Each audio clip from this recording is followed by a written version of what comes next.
शिंदेंच्या काळामधील मुंबईतील रस्त्यांच्या काँक्रिटीकरणाच्या कामावरनं भाजप आमदार आक्रमक झालेले आहेत। रस्ते खोदून ठेवलेत पण कामांना सुरुवातच केली नसल्याचा आरोप भाजप आमदार अमित साटम यांनी केला आहे। मुंबईमधील रस्त्यांच्या कामावरनं विधानसभा अध्यक्षांनी सुद्धा नाराजी व्यक्त केली आहे। दरम्यान मुंबईमधील रस्त्यांची कामं पावसाळ्याआधी पूर्ण करण्याचे आदेश महापालिका आयुक्तांनी दिलेले आहेत। 31 मे पर्यंत कामं पूर्ण न झाल्यास कडक कारवाई करण्यात येणार आहे। आदित्य ठाकरेंचा सुद्धा रस्त्याच्या कामांवरनं सरकारवर निशाणा पाहायला मिळतोय। अख्खी मुंबई खोदून ठेवली आहे अध्यक्ष महाराज, अख्खी मुंबई। ऑक्टोबर 2023 मध्ये अध्यक्ष महाराज, ऑक्टोबर 2023 मध्ये ज्या सीसी रोडचं काम सुरू झालं त्या सीसी रोडचं काम अजूनही सुरू आहे अध्यक्ष महाराज। या सिवर खात्याचे, वॉटर खात्याचे, रोड खात्याचे, अख्ख्या मुंबई महानगरपालिकेचे अधिकारी बिल्डिंग प्रपोजलची परीक्षा आणि त्या परीक्षेच्या तयारीमध्ये मग्न होते। असं काय आहे अध्यक्ष महाराज बिल्डिंग प्रपोजल मध्ये? असं काय आहे बिल्डिंग प्रपोजल मध्ये अध्यक्ष महाराज? आणि त्यामुळे या अधिकाऱ्यांवर कारवाई करणार का? इंजिनियरवर? माझ्या स्वतःच्या मतदारसंघात जवळजवळ 2-2.5 वर्षापूर्वी पहिला टेंडर इश्यू केला गेला।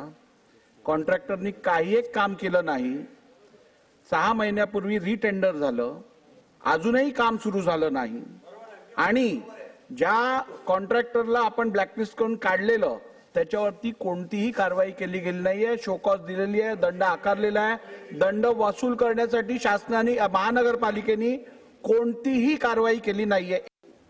अध्यक्ष महोदय, आपण ज्या पोटतिडकीने या बाबतीमध्ये सांगितले की माननीय तत्कालीन मुख्यमंत्री असतील, विद्यमान मुख्यमंत्री असतील, यांनी एका चांगल्या भावनेतनं हा प्रकल्प मुंबईकरांसाठी आणला। पण त्याच्यासाठी जर अशा पद्धतीचं गालबोट लागत असेल तर या संपूर्ण गोष्टीची चौकशी केली जाईल, हे मी सुरुवातीलाच सांगितलं।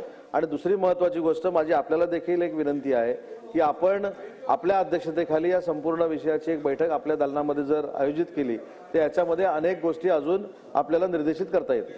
कुठे कुठे दिलेलं आहे ॲडव्हान्स मोबिलिटी? कारण मुंबईत जेव्हा आम्ही हा प्रश्न विचारला होता तेव्हा मुंबई महानगरपालिकेच्या आयुक्तांनी स्पष्टपणे प्रेस कॉन्फरन्स घेऊन सांगितली होती की आम्ही ॲडव्हान्स मोबिलायझेशन आता देणार नाही। काही आमदारांनी त्याला विरोध केलेला आहे, आम्ही ते ॲडव्हान्स मोबिलायझेशन रद्द करतोय।